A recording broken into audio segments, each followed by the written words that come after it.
Hello and hi every one, നമസ്കാരം and welcome to reaction by Ranjolikkal. എല്ലാവരും സുഖമായിരിക്കുന്നു എന്ന് വിശ്വസിക്കുന്നു.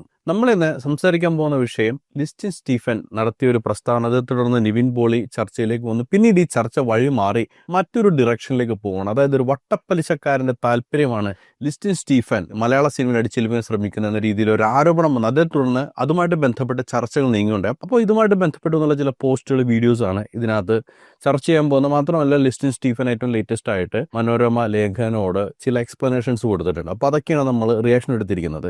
ആ വിഷയത്തിലേക്ക് പോകുന്നതിന് മുമ്പേ എനിക്ക് തോന്നിയൊരു സംശയം നിങ്ങളോട് പങ്കുവെക്കുകയാണ്. ഈ സംശയത്തിന് ഈ വിഷയമായിട്ട് ബന്ധമുണ്ടെന്നുള്ളത് കൊണ്ടാണ് ഞാൻ ആ സംശയം ചോദിക്കുന്നത്. പല സിനിമകളും തിയേറ്ററിൽ പരാജയമാണ്. പക്ഷേ കുറച്ച് ദിവസം കഴിയുമ്പോൾ നമ്മൾ അറിയുന്നു തിയേറ്ററിൽ പരാജയമായ സിനിമ ഇതാ OTTയിൽ സക്സസ് ആയിരിക്കുന്നു എന്നുള്ളത്, അല്ലെങ്കിൽ OTTയിൽ അതിന് പ്രേക്ഷകരെ ലഭിക്കുന്നു എന്നുള്ളത്. സത്യത്തിൽ പ്രേക്ഷകർ എന്ന് പറയുന്നത് നമ്മൾക്ക് നോക്കുകയാണെന്നുണ്ടെങ്കിൽ ഒരേ ഗ്രൂപ്പിൽ നിന്ന് പോകുന്ന ആളുകളാണ്. തിയേറ്ററിൽ ചിലപ്പോൾ പോയി കാണാൻ ആൾക്കാർക്ക് മടിയുണ്ടായിരിക്കാം. അങ്ങനെ ഒരു സംഭവത്തെക്കുറിച്ച് നിർവചിക്കാമെങ്കിലും തിയേറ്ററിൽ പോയി കാണുന്ന ആളുകൾ തീർച്ചയായിട്ടും ആ സിനിമ നല്ലതാണെങ്കിൽ കാണുകയും ചെയ്യും, അത് വിജയിപ്പിക്കുകയും ചെയ്യും. അതേസമയം OTTയിൽ വരുമ്പോഴാണ് ചില സിനിമകൾ വിജയിക്കുന്നത്. ഇങ്ങനെ ഒരു കാര്യത്തെക്കുറിച്ച് നിങ്ങൾ ചിന്തിച്ചിട്ടുണ്ടോ? ഉണ്ടെങ്കിൽ അതൊന്ന് കമൻ്റായിട്ട് രേഖപ്പെടുത്തുക. നിങ്ങൾക്ക് തോന്നിയിട്ടുള്ള കാരണങ്ങളും അതിനകത്തൊന്ന് പറയുക. എന്തായാലും ഈ വിഷയവുമായിട്ട് ബന്ധപ്പെട്ട ഈ ചോദ്യം ഒന്നുകൂടി ആവർത്തിക്കേണ്ടതുണ്ട്. നമുക്ക് ആദ്യം ഈ സംഭവം വന്നതിന് ശേഷം സാന്ദ്ര തോമസ് നേരത്തെയും ലിസ്റ്റിൻ സ്റ്റീഫൻ അടക്കമുള്ള നിർമ്മാതാക്കളുടെ സംഘടനയ്ക്കെതിരെ പരാതി കൊടുത്തിട്ടുള്ളതാണ് അവരുടെ വ്യക്തിപരമായിട്ടുള്ള വിഷയത്തിൽ. പക്ഷെ ഇവിടെ കഴിഞ്ഞ ദിവസം അവരിട്ടിരിക്കുന്ന ഒരു പോസ്റ്റ് ലിസ്റ്റിൻ സ്റ്റീഫന്റെ ഗൂഢ താല്പര്യങ്ങളെ കുറിച്ചാണ്. നമുക്ക് അതൊന്ന് വായിച്ചു നോക്കാം. മലയാള സിനിമ കൈപ്പിടിയിൽ ഒതുക്കാനുള്ള വട്ടിപ്പലിശക്കാരന്റെ ഗൂഢനീക്കത്തിന് ലിസ്റ്റിൻ സ്റ്റീഫൻ കൂട്ടുനിൽക്കരുത്, പ്ലീസ്, അപേക്ഷയാണ്. തമിഴ്നാട്ടിലെ വട്ടിപ്പലിശക്കാരന്റെ വഴിവിട്ട സാമ്പത്തിക താല്പര്യങ്ങൾക്ക് വഴിവെട്ടാൻ മലയാള സിനിമാ വ്യവസായത്തെ ഒറ്റിക്കൊടുക്കുന്ന മഹാഭാവം ലിസ്റ്റിൻ സ്റ്റീഫൻ ചെയ്യരുതെന്ന് അഭ്യർത്ഥിക്കുന്നു. Distributors association president, producers association treasurer എന്നീ സ്ഥാനം വഹിക്കുന്ന ലിസ്റ്റിൻ സ്റ്റീഫൻ മലയാള സിനിമാ വ്യവസായത്തിന് വേണ്ടി നല്ല കാര്യങ്ങൾ ചെയ്യാൻ ചുമതലപ്പെട്ടയാളാണ്. അടുത്ത തെരഞ്ഞെടുപ്പിൽ ഫിലിം ചേംബറിന്റെ ഭാരവാഹിയാകാനുള്ള അണിയറ നീക്കങ്ങളും അദ്ദേഹം നടത്തുന്നത് അറിയാം. നല്ലത് വരട്ടെ.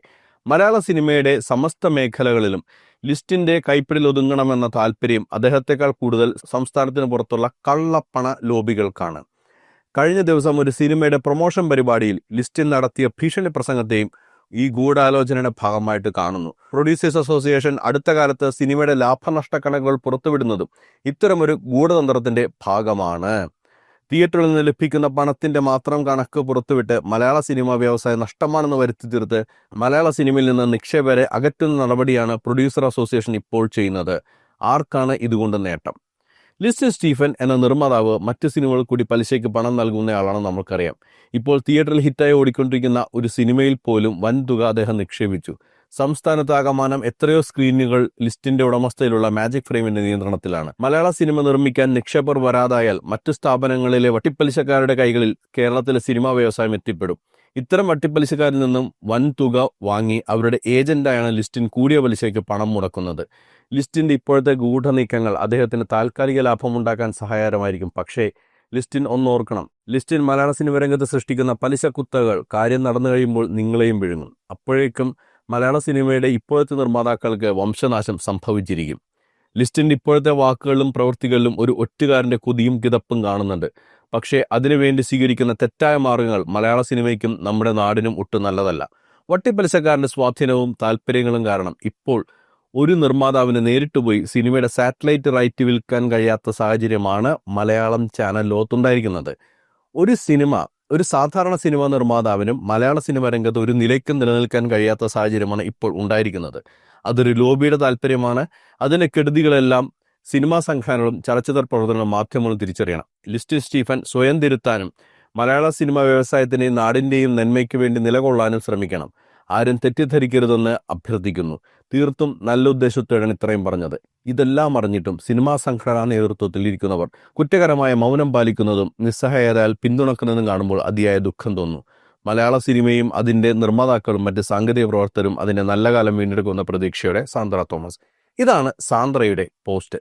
ഇതിൽ വളരെ പ്രധാനപ്പെട്ട സാന്ദ്ര പറയുന്ന ഒരു കാര്യം, ഒരു ലോബിയുടെ കയ്യിലേക്ക്, അതായത് ഒരു ഫിനാൻഷ്യൽ ലോബിയുടെ കയ്യിലേക്ക്, കള്ളപ്പണക്കാരുടെ കയ്യിലേക്ക് മലയാള സിനിമയുടെ പ്രൊഡക്ഷൻ അല്ലെങ്കിൽ മലയാള സിനിമയെ തന്നെ വിഴുങ്ങാൻ കാത്തിരിക്കുന്ന ഒരു ലോബി, വട്ടിപ്പലിശക്കാരുടെ ലോബിയിലേക്ക് മലയാള സിനിമ എത്തിച്ചു കൊടുക്കുന്ന ഒരു രീതിയാണ്, ഒരൊറ്റുകാരന്റെ റോളാണ് ഇവിടെ ലിസ്റ്റിൻ സ്റ്റീഫൻ ചെയ്യുന്നതെന്നാണ്. ഇതില് ഞാൻ നേരത്തെ പറഞ്ഞ ചോദ്യം ആവർത്തിക്കപ്പെടുന്നു. നിങ്ങൾ ഇതിനകത്ത് ശ്രദ്ധിച്ചൊരു കാര്യം മനസ്സിലായിട്ടുണ്ടാവും.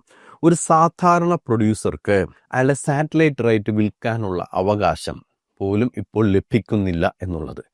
ഈ ഒരു കാര്യം മറ്റൊരു ചാനലിൽ ചർച്ച ചെയ്തിട്ടുണ്ടായിരുന്നു. ആ സംഭവം ഒന്ന് കണ്ടു നോക്കാം. ഇത് വൈറ്റ് സ്വാൻ ടോക്സ് എന്ന് പറയുന്ന ഒരു ചാനലിൽ വന്ന ചർച്ചയിലെ ചില ഭാഗങ്ങളാണ്.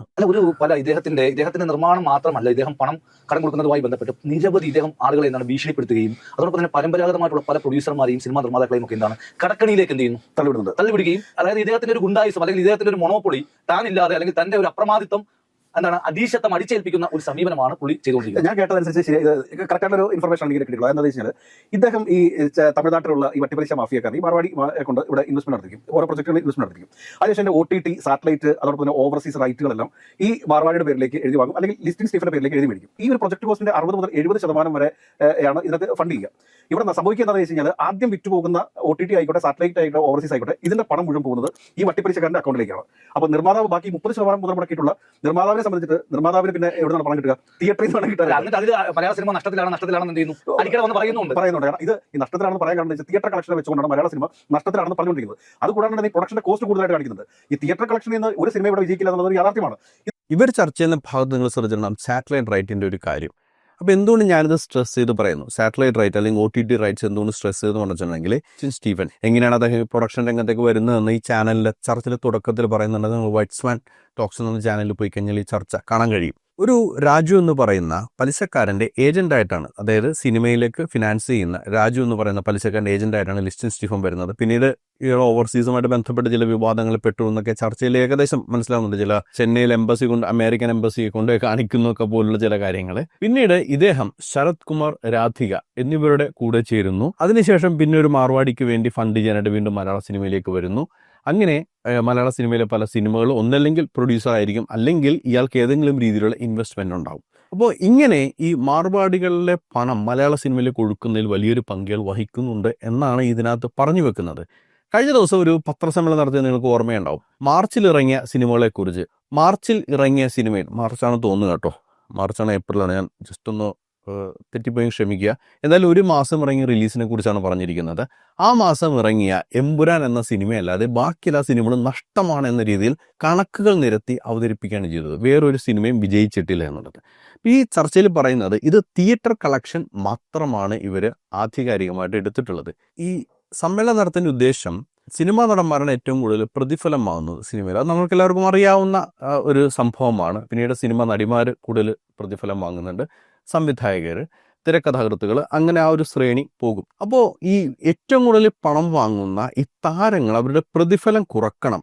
കാരണം സിനിമ ഓൾറെഡി നഷ്ടത്തിലാണ്. അതുകൊണ്ട് നിങ്ങൾ അതിൽ വലിയ ഇൻവെസ്റ്റ്മെൻ്റായി വരുന്ന താരങ്ങളുടെ പ്രതിഫലം കുറക്കണമെന്ന ഉദ്ദേശത്തോടെയാണ്, അങ്ങനെ ഒരു നല്ല ഉദ്ദേശത്തോടെയാണ് ഈ സംഭവം വന്നതെന്ന് പറയുമ്പോൾ കഴിഞ്ഞ ദിവസം വിനയൻ്റെ ഒരു ചർച്ചയുണ്ടായിരുന്നു ഒരു ചാനലിൽ, ഫോണിനായിട്ട് ചേർന്നിട്ടുണ്ടായിരുന്നു. അതിൽ അദ്ദേഹം പറഞ്ഞത് അങ്ങനെ ഒരു കാര്യം പറഞ്ഞതിന് ശേഷം ഒരു മാറ്റവും മലയാള സിനിമയിൽ വന്നിട്ടില്ലെന്നും, മാത്രമല്ല അവർ ആ പ്രതിഫലം കൂട്ടുന്ന ആ ഒരു പ്രതിഭാസം തുടർന്നുകൊണ്ടിരിക്കുകയാണ് എന്നാണ് പറഞ്ഞത്. പിന്നെ എന്തായിരിക്കും ഇതിൻ്റെ പിന്നിലുള്ള ഗൂഢലക്ഷ്യം? അവിടെയാണ് ഈ സാന്ദ്ര തോമസ് പറയുന്നതും ഈ ചർച്ചയിൽ പറയുന്ന ആളുകളും പറയേണ്ട കാര്യങ്ങൾ നമ്മൾ ഒന്നുകൂടി ഇരുത്തി ചിന്തിക്കേണ്ടത്. തിയേറ്റർ കളക്ഷൻ മാത്രം വെച്ചിട്ട് സിനിമ നഷ്ടത്തിലാണ് എന്ന് പറയുമ്പോൾ സിനിമയിലേക്ക് ഇൻവെസ്റ്റ് ചെയ്യാൻ വരുന്ന ആളുകൾ ഇതിൽ നിന്ന് പിൻവാങ്ങും. അതായത് ചില പ്രവാസികളായിട്ടുള്ള ആളുകളായിരിക്കും കൂടുതലും പണം ഇൻവെസ്റ്റ് ചെയ്യാൻ തയ്യാറാണ്. അവർ നോക്കുമ്പോൾ സിനിമയിൽ ഒന്നും ഇതോ ഒരു മാസം ഇറങ്ങിയ എല്ലാ പണവും ഫ്ലോപ്പ്, ആകെ വിജയിച്ചത് വലിയ ഹൈപ്പോടെ വന്ന എമ്പുരാൻ മാത്രം. അങ്ങനെയാണെങ്കിൽ ചെറിയ ചെറിയ സിനിമകൾക്ക് ഇൻവെസ്റ്റ് ചെയ്യാൻ വരുന്ന ആളുകൾക്ക് ഒന്നുകൂടെ ചിന്തിക്കേണ്ടി വരും പണം വിടണോ വേണ്ടി എന്നുള്ളത്. ഇത് മലയാള സിനിമയിലേക്കുള്ള ഈ ഇൻവെസ്റ്റ്മെൻറ്റിൻ്റെ ഒഴുക്ക് കുറക്കും. അപ്പോൾ അവിടെ ഫൂട്ട് ചെയ്യാൻ പറ്റുന്ന ആർക്കാണ്? ഈ വട്ടിപ്പലിശക്കാർക്ക്, ഫണ്ട് ചെയ്യുന്ന വട്ടിപ്പലിശക്കാർക്കാണ്. വിദേശ രാജ്യങ്ങളിൽ നിന്നും അതോടൊപ്പം തന്നെ സ്വദേശത്തു നിന്നുമൊക്കെ ആളുകൾ സിനിമാ നിർമ്മാണത്തിലേക്ക് കടന്നു വരുന്നതിനെ തടയിടുക എന്നുള്ളതാണ് ലക്ഷ്യം. അതുകൊണ്ടാണ് ഇപ്പോൾ സാന്ദ്ര തോമസ് തന്നെയാണ് സിനിമ നിർമ്മിക്കുന്നത് നമ്മൾ പറയുന്നത്. പക്ഷേ അവരും മറ്റു പല പാർട്ട്നേഴ്സിനെയൊക്കെ സഹകരിപ്പിച്ചുകൊണ്ട് തന്നെയാണ് സിനിമ നിർമ്മിക്കുന്നത്. അപ്പോൾ അങ്ങനെ സിനിമ നിർമ്മിക്കാൻ വേണ്ടി അത് അങ്ങനെയുള്ള നിർമ്മാതാക്കൾക്ക് തടസ്സം സൃഷ്ടിച്ചുകൊണ്ട് അവരെല്ലാം കടക്കണിയിലാക്കത്തക്ക രീതിയിൽ ഈ വട്ടിപ്പലിശ മാഫിയെ ഇവിടെ ഇൻട്രൊഡ്യൂസ് ചെയ്ത് അതിന്റെ ഒരു ബെനിഫിഷ്യറി ആയിട്ട് ലിസ്റ്റിൻ സ്റ്റീഫൻ മാറുന്നു എന്നുള്ളതാണ് ഇപ്പോൾ പൊതുവായിട്ട് എല്ലാ അദ്ദേഹത്തിന്റേതാണ്, അല്ലെ അദ്ദേഹത്തെ പിണക്കിയല്ലേ, അദ്ദേഹത്തോട് ഭീഷണി മുഴക്കില്ല. അതായത് ഇപ്പം മലയാളത്തിലെ ഒരു പ്രമുഖ നടൻ എന്ന് പറയുന്നു, ഒന്നുകിൽ അദ്ദേഹം അദ്ദേഹത്തിന്റെ പേര് പറയണമല്ല, എന്താണ് കാരണം പറയണം. അദ്ദേഹത്തിനെതിരായിട്ട് എന്ത് ചെയ്യുന്നു? ഈ പറയുന്ന അപ്പോഴേക്ക് എന്ത് ചെയ്യുന്നു? മലയാള സിനിമയിൽ പലരിലേക്കും എന്ത് ചെയ്യുന്നു? ചാനൽ ക്യാമറകൾ തിരിയുന്നു. പിന്നീട് മനസ്സിലാക്കുന്നു എന്താണ് അദ്ദേഹത്തെ എന്താണ് നിവിൻ പോളിയാണ് അദ്ദേഹം ഉദ്ദേശിച്ചത് കാര്യം, അദ്ദേഹത്തിന് എന്ത് ചെയ്യുന്നു? ഈ പറയുന്ന രീതിയിൽ അൺഫോളോ ചെയ്തെന്നൊക്കെ പറഞ്ഞു വരുന്നു. ഇത്തരത്തിൽ അതായത് ഇത്തരത്തിലൊരു ധാർമ്മിക രോഷം മുഴക്കുന്ന ഇദ്ദേഹത്തിന്റെ സിനിമാ സൈറ്റിൽ നിന്നാണ് കഴിഞ്ഞ ആഴ്ച എന്ത് ചെയ്യുന്നത്? തിരുവനന്തപുരത്ത് കഞ്ചാവ് പിടികൂടിയത്. ഒരു അക്ഷരം വിശ്വസിക്കാൻ വേണ്ടിയും ഒരു അക്ഷരം പോലും അദ്ദേഹം വേണ്ടിയില്ലല്ലോ. ഇവിടെ ധാർമ്മിക രോഷം, അതായത് ഈ പറയുന്ന നിവിൻ പോളി ആയിക്കോട്ടെ, നിവിൻ പോളി അല്ലെങ്കിൽ ഈ പറയുന്ന ഒരു ഭീഷണിയാണ്, എന്തോ വിവരം അറിയും അല്ലെങ്കിൽ ഒരു വലിയ തെറ്റിന് തുടക്കം കുറിച്ചിരിക്കുന്നു. യഥാർത്ഥത്തിൽ ഇവിടെ ഏറ്റവും വലിയ തെറ്റ് ചെയ്തുകൊണ്ടിരിക്കുന്ന ആരാണ്? തീർച്ചയായിട്ടും അദ്ദേഹമാണ് ഈ ഇൻഡസ്ട്രിയെ തന്നെ തകർക്കുന്ന രീതിയിൽ അദ്ദേഹം എന്ത് ചെയ്യുന്നു? കൃത്യമായിട്ട് അദ്ദേഹത്തിന്റെ കൃത്യമായ വ്യക്തമായ അജണ്ട നടപ്പിലാക്കുന്നതിന് വേണ്ടി അദ്ദേഹം എന്ത് ചെയ്യുന്നു, ഓരോരോ കാര്യങ്ങൾ ചെയ്യുന്നു. അദ്ദേഹം തന്നെ സിനിമകൾ നിർമ്മിക്കുന്നു. അതല്ലെങ്കിൽ അദ്ദേഹം തന്നെ സിനിമ എന്ത് ചെയ്യുന്നു, മറ്റുള്ളവരെ നിർമ്മിക്കാൻ വേണ്ടി പണം എന്ത് ചെയ്യുന്നു, അറേഞ്ച്മെന്റ് ചെയ്ത് കൊടുത്ത് ഇടനിലക്കാരനായിട്ട് ഒരു വിദൂഷകന്റെ വേഷം പെട്ടിക്കൊണ്ട് എന്ത് ചെയ്യുന്നു. ഈ സിനിമ പ്രൊഡ്യൂസ് ചെയ്യുമ്പോൾ ഇവർക്ക് 30% ആണ് ഇൻവെസ്റ്റ്മെന്റ്, 70% വട്ടിപ്പലിശക്കാർ ഇതിനകത്ത് ഇൻവെസ്റ്റ് ചെയ്യും. എന്നിട്ട് അവർ വാങ്ങുന്നത്, അത് ഈടായിട്ട് അവർ വാങ്ങുന്നത് സാറ്റലൈറ്റ് റൈറ്റ്സ്, OTT റൈറ്റ്സ് പോലുള്ള കാര്യങ്ങളാണ്. ഒരു സിനിമയിൽ നിന്ന് വരുന്ന വരുമാനത്തിന്റെ 30% ആണ് തിയേറ്റർ വരുമാനമെങ്കിൽ ആ വരുമാനം സിനിമ നഷ്ടമായി കഴിഞ്ഞാൽ നിർമ്മാതാവിന് ലഭിക്കില്ല. അതേസമയം ഇത് OTTയിൽ ഹിറ്റാവുന്നുമുണ്ട്. ഇവിടെയാണ് ഞാൻ നേരത്തെ പറഞ്ഞ സംശയം. അതായത് ഈ വട്ടിപ്പലിശക്കാർ ഇൻവെസ്റ്റ് ചെയ്യുന്ന പോർഷൻ സക്സസ്ഫുൾ ആയിട്ട് റിട്ടേൺ തരുന്നു എന്ന് പറയുകയും തിയേറ്ററിൽ ഇത് ഫ്ലോപ്പായ സംഭവം പറയുകയും ചെയ്യുമ്പോൾ ഒന്നല്ലെങ്കിൽ ഇൻവെസ്റ്റ് ചെയ്യുന്ന ആൾക്കാരുടെ എണ്ണം കുറക്കുക, എന്നിട്ട് ഒരു ലോബിയിലേക്ക് ഇത് മാറ്റിക്കൊടുക്കുക. അതേപോലെ തന്നെ നിലവിലുള്ള സാന്ദ്ര തോമസിന്റെ പോസ്റ്റിൽ പറഞ്ഞ കാര്യമാണ്, ഇപ്പോൾ നിലവിലുള്ള നിർമ്മാതാക്കളുടെ വംശനാശം സംഭവിക്കുന്ന രീതിയിലേക്കാണ് കാര്യങ്ങൾ പോകുന്നത്. ഈ രീതിയിൽ വെച്ച് നോക്കുകയാണെന്നുണ്ടെങ്കിൽ OTTയിൽ ലാഭം, അങ്ങനെയാണെന്നുണ്ടെങ്കിൽ ഈ വട്ടിപ്പലിശക്കാർക്ക് ലാഭമാണ് ഇതിനകത്ത്. തിയേറ്റർ വരുമാനം മാത്രം കിട്ടുന്ന നിർമ്മാതാവിനാണെന്നുണ്ടെങ്കിൽ അത് നഷ്ടത്തിലേക്ക് പോകാം. അപ്പോൾ തിയേറ്ററിൽ അപ്പോൾ എന്തായിരിക്കും സംഭവിക്കുന്നത്? പണ്ട് സാന്ദ്ര തോമസ് പറഞ്ഞാണ്, പ്രോപ്പറായ രീതിയിൽ അവരെ എക്സിബിറ്റ് ചെയ്യാനുള്ള സമയം കൊടുക്കാതിരിക്കുകയോ അല്ലെങ്കിൽ അതിന് പ്രോപ്പറായിട്ടുള്ള പ്രൊമോഷൻ കൊടുക്കാതിരിക്കുകയോ ചെയ്യുമ്പോൾ തിയേറ്ററിലേക്ക് ആളുകൾ വരുന്നത് ചുരുങ്ങും. അതേസമയം OTTയിൽ നമ്മൾ എന്താ ചെയ്യുന്നത് വെച്ചാൽ, നമ്മളൊരു വീക്കെൻഡ് വരുമ്പോഴേക്കും നമ്മളൊരു പുതിയ സിനിമ ഇറങ്ങിയാൽ പിന്നെ അത് കണ്ടേക്കാം. അതിന് പ്രത്യേകിച്ച് നമ്മൾക്കൊരു ഇൻവെസ്റ്റ്മെന്റ് ഇല്ല, നമ്മൾക്ക് ട്രാവൽ ചെയ്യേണ്ട ആവശ്യമില്ല, സമയലാഭമുണ്ട്, 4-5 പേര് ഒരുമിച്ച് സിനിമ കാണാൻ പോകുന്ന ചെലവ്, അപ്പോൾ ആ പൈസയുടെ ലാഭമുണ്ട്, OTTയിൽ കാണാം. ഈ ഒരു അഡ്വാൻറ്റേജ് ഉള്ളതുകൊണ്ട് ആളുകൾ തിയേറ്ററിൽ പോയി കാണില്ല. തിയേറ്ററിൽ പോയി കാണാൻ സാധ്യതയില്ലാത്തവർ പോലും OTTയിൽ ഇത് കാണുകയും ചെയ്യും. ഇപ്പം എത്രയോ സിനിമകൾ പലപ്പോഴും പോസ്റ്ററുകൾ OTT റിലീസായെന്ന് പറയുമ്പോഴാണ് നമ്മൾ അങ്ങനെ ഒരു സിനിമ ഇറങ്ങി തന്നെ മനസ്സിലാക്കുന്നത്. ഇപ്പോൾ കഴിഞ്ഞ ദിവസം അങ്ങനെ ഞാൻ ശ്രദ്ധിച്ചൊരു പടമാണ് ഔസേപ്പിന്റെ ഒസ്യത്ത് എന്ന് പറയുന്ന പടം. അങ്ങനെ ഒരു സിനിമ തിയേറ്ററിൽ വന്നായിട്ട് പോലും നമ്മൾക്ക് അറിവില്ല. ഇത് ഒരു പ്രൊഡ്യൂസേഴ്സ് എന്ന് പറയുന്ന ടീമിനെ ഇല്ലാതാക്കാനും അവിടേക്ക് വേറൊരു ലോബിക്ക് കടന്നു വരാനുള്ള ഒരു സാഹചര്യം ഒരുക്കാൻ ലിസ്റ്റിൻ സ്റ്റീഫനെ പോലുള്ള ആളുകൾ അവസരം ഒരുക്കുന്നുണ്ടെന്നുള്ള കാര്യം നമ്മൾ ചർച്ച ചെയ്യേണ്ടതാണ്. അതുകൊണ്ടാണോ തിയേറ്ററിൽ ഹിറ്റാകാത്ത പടം കുറച്ച് ദിവസം കഴിയുമ്പോൾ നമ്മളറിയുന്നു OTTയിൽ അത് ഓടി എന്ന രീതിയിലുള്ള വാർത്ത വരുന്നത്? പിന്നെ ഇതിനകത്ത് ലിസ്റ്റിൻ സ്റ്റീഫന്റെ ധാർമ്മികതയെക്കുറിച്ച് പറയുന്ന ചില കാര്യങ്ങളുണ്ട്. നമ്മൾ ശ്രദ്ധിച്ചിട്ടുള്ളതാണ്, ലിസ്റ്റിൻ സ്റ്റീഫൻ എന്ന് പറയുന്ന വ്യക്തി വലിയ കാര്യങ്ങളൊന്നും പറയുമ്പോൾ ഇത്ര വലിയ ധാർമ്മിക രോഷമൊന്നും ഉണ്ടായിട്ട് ഞാൻ കണ്ടിട്ടില്ല. അത് ഹേമ കമ്മിറ്റിയുടെ സംഭവമായാലും ഇപ്പോൾ മയക്കുമരുന്നിൻ്റെ വിഷയം, സ്വന്തം സെറ്റിൽ നടന്ന മയക്കുമരുന്നിൻ്റെ വിഷയത്തിൽ ഒരു ധാർമ്മിക രോഷവും നമ്മൾ കണ്ടിട്ടുണ്ടായിരുന്നില്ല. ഈ വിഷയത്തിലാണെന്നുണ്ടെങ്കിൽ ഇയാൾ വളരെ ലൗഡായിട്ടാണ് ആ കമൻറ്റ് പറഞ്ഞത്. അതേപോലെ തന്നെ അത് മീഡിയ ആയാലും സമൂഹമായാലും സാമൂഹ്യ മാധ്യമങ്ങളായാലും അത് ഏറ്റെടുക്കുകയും ചെയ്തു. ഒരു നടനെക്കുറിച്ച് എന്ന രീതിയിലാണ് പരാമർശിച്ചത്. അയാൾ ഒരു പുതിയ ട്രെൻഡ് കൊണ്ടുവരുന്നു, അത് അപകടകരമായ കാര്യമാണ്, അയാൾക്കൊരു വാർണിംഗ് എന്ന രീതിയിലാണ് പറഞ്ഞത്. ആരാണെന്നും പറഞ്ഞില്ല, എന്താണെന്നും പറഞ്ഞില്ല. ഒരു പുകമറ ഉണ്ടാക്കി ചർച്ച ഉണ്ടാക്കിയിട്ട് ആ സംഭവം പിന്നെ തിരിഞ്ഞത് നിവിൻ പോളിയിലേക്കാണ്. കാരണം നിവിൻ പോളിയാണ് ലേറ്റസ്റ്റ് ആയിട്ടുള്ള സിനിമയിൽ അഭിനയിച്ചത്. കുഞ്ചാക്കോവൻ അഭിനയിക്കേണ്ടിരുന്ന ആ സിനിമയിൽ കുഞ്ചാക്കോവൻ പിന്മാറിയ ഉടൻ തന്നെ നിവിൻ പോളി അതിനകത്തേക്ക് വരേണ്ടി വന്നു. അതേസമയം എനിക്ക് തോന്നുന്നത് നിവിൻ പോളിക്ക് വേറെ സിനിമയായിട്ട് ബന്ധപ്പെട്ട് ചില അഡ്ജസ്റ്റ്മെന്റ് നടത്തിയിട്ടായിരിക്കും ഈ സിനിമയിലേക്ക് വന്നിട്ടുള്ളത്. അപ്പോൾ ഏതൊരു 7 ദിവസത്തെ അവധിയുടെ കാര്യം വന്നിട്ടുണ്ടായിരുന്നു. അവധികൾ എടുത്തു എന്ന് പറയുന്നു. അതെന്തിനാണ് അല്ലെങ്കിൽ അങ്ങനെ സംഭവം ഉണ്ടായിട്ടുള്ളതിനെ കുറിച്ച് വ്യക്തമായിട്ട് ആരും ഒന്നും പറയുന്നില്ല. ഇതൊക്കെ ചില ഊഹാപോഹങ്ങളിൽ കിടക്കുന്ന ചില കാര്യങ്ങളാണ്. നിവിന്റെ പേരെന്തായാലും മാധ്യമങ്ങളടക്കം എടുത്ത് സംസാരിച്ചിട്ടുണ്ടായിരുന്നു. അതിനെക്കുറിച്ച് ചോദിക്കുമ്പോൾ ലിസ്റ്റിൻ പറയുന്ന മറുപടി ഒന്ന് കേട്ടു നോക്കാം. പക്ഷെ ഞാനൊരു കാര്യം പറഞ്ഞത് അതൊരു വലിയ ഒരു വിഷയമാക്കി മാറ്റിക്കൊണ്ടിട്ട് ഇത്ര വലിയ പോപ്പുലാരിറ്റി കൊടുത്ത് ഇത്ര ഹൈപ്പ് കൊടുത്തുകൊണ്ടിട്ട് ലിസ്റ്റിൻ മലയാള സിനിമയിലെ വലിയ സംഭവമാണ്, വലിയ ലോബിയാന്നൊക്കെ ഇവൻ പറയേണ്ട തരത്തിലേക്ക് അതിനെ വ്യാഖ്യാനിച്ചുകൊണ്ടിട്ട് പോകേണ്ട ഒരു കാര്യമില്ല. ഞാൻ പറഞ്ഞത് എന്താന്ന് ആ ആൾക്കും അറിയാം, ഞങ്ങളുടെ ടീമിലുള്ളവർക്കും അറിയാം, എന്തുകൊണ്ടിട്ടാണ് ഇത് നിന്നുപോയെന്നുള്ളതെല്ലാം വ്യക്തമായിട്ടറിയാം. അതിനെ ചൊല്ലിയുള്ള ഒരു കാര്യമാണ് ഞാൻ അവതരിപ്പിച്ച് പറഞ്ഞത്. അപ്പം ആ ഇഷ്യൂ സോർട്ട് ഔട്ട്, അങ്ങനെ ഞാൻ ആയിട്ടൊരു ഇഷ്യൂ ഉണ്ടെങ്കിൽ അത് സോർട്ട് ഔട്ട് ചെയ്യേണ്ടത് ആ ആളുടെയും കൂടെ കടമയാണല്ലോ. എന്തുകൊണ്ടാണ് നടന്റെ പേര് പറയാത്തതിന് കാരണം എന്താണ്? അങ്ങനെയല്ല, അത് പറയുമ്പോൾ എന്താന്ന് വെച്ച് കഴിഞ്ഞാൽ ഇപ്പം യഥാർത്ഥ റീസൺ എന്താന്ന് ചോദിച്ചാൽ എനിക്കും എൻ്റെ ഒപ്പം ഉള്ളവർക്കുമാണ് അറിയാവുന്നത്. അവർക്കിത് നന്നായിട്ട് ഇപ്പം ഇവനറിയാം. അതൊരു പബ്ലിക്കിലേക്ക് അത് എടുത്തിടേണ്ട കാര്യമില്ലാത്ത ലിസ്റ്റിൻ സ്റ്റീഫൻ എന്തിനാണ് അത് പബ്ലിക്കിലേക്ക് എടുത്തിട്ടത്? ഇപ്പോൾ നിങ്ങൾ പറയുന്നത് നടനറിയാം, നിങ്ങൾക്കറിയാം, നിങ്ങളുടെ ടീമിലുള്ള ആളുകൾക്കറിയാം, അത്രയും പേര് അറിയേണ്ട ഒരു വിഷയമാണ്, അത്രയും പേര് അറിഞ്ഞ് സോർട്ട് ചെയ്യേണ്ട കാര്യമാണെങ്കിൽ പരസ്യമായിട്ട് ആ സംഭവം പറയേണ്ട ആവശ്യം തിരിക്കുന്നു. ഇത് മാത്രമല്ല, ഇദ്ദേഹം ചെയ്തൊരു കാര്യം, ഈ നിവിൻ പോളിയെക്കുറിച്ച് ചോദിക്കുമ്പോൾ നിവിൻ പോളി ആണോ അല്ലേ എന്ന് പോലും ഈ ഒരു അവസരത്തിൽ അദ്ദേഹം കൃത്യമായിട്ട് പറയുന്നില്ല. ഓൾറെഡി ഇപ്പോൾ പബ്ലിക്കിലേക്ക് വന്നു കഴിഞ്ഞു. മാത്രമല്ല നിവിൻ പോളിയുടെ പേര് വരെ ഇപ്പോൾ ഉയർന്നു കേൾക്കുന്നുണ്ട്. നവമാധ്യമങ്ങളെല്ലാം തന്നെ നിവിൻ പോളിയാണ് നടൻ എന്ന് പറയുന്നുണ്ട്. അപ്പോൾ ആ നടൻ അത് നിവിൻ പോളി അല്ലെങ്കിൽ അദ്ദേഹത്തെ വെറുതെ വിട്ടൂടെ? നിവിൻ പോളി എന്ന് ഞാൻ പറഞ്ഞിട്ടില്ല. പിന്നെ മറ്റുള്ളവർ പറയുന്നതിന് എനിക്ക് ഒന്നും പറയാനായിട്ട് പറ്റത്തില്ല. ഞാൻ പറഞ്ഞ കാര്യങ്ങൾക്ക് എനിക്ക് ഉത്തരവാദിത്തമുണ്ട്. ഞാൻ നല്ല ബോധ്യത്തോടു കൂടിയാണ് പറഞ്ഞത്. എന്തിനാണ് നിവിൻ പോളിയാന്ന് ധരിക്കുന്നത്? എന്തിനാണ്? ഞാൻ വേറെയും സിനിമകൾ ചെയ്യുന്നുണ്ട്.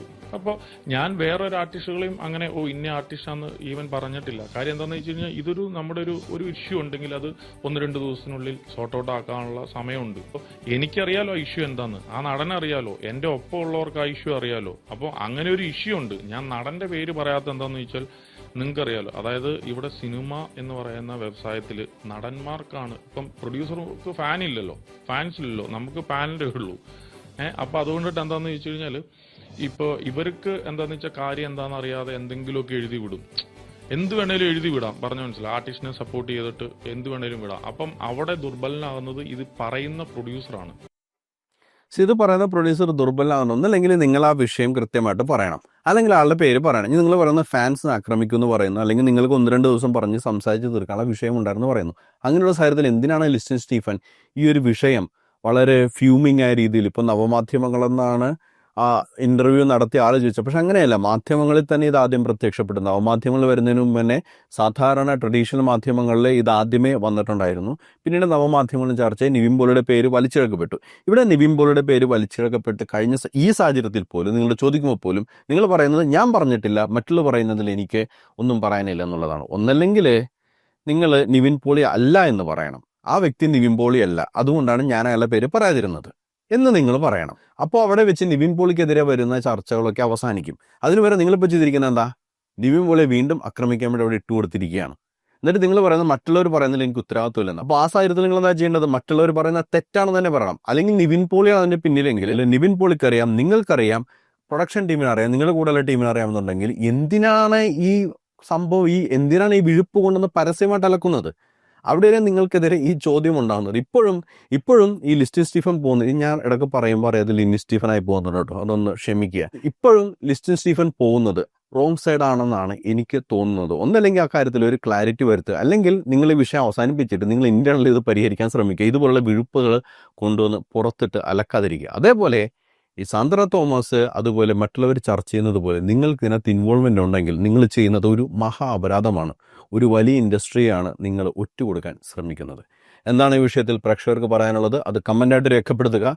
മറ്റൊരു പ്രതികരണം നമുക്ക് വീണ്ടും കണ്ടുമുട്ടാം. അതുവരേക്കും ബൈ ബൈ, ടേക്ക് കെയർ.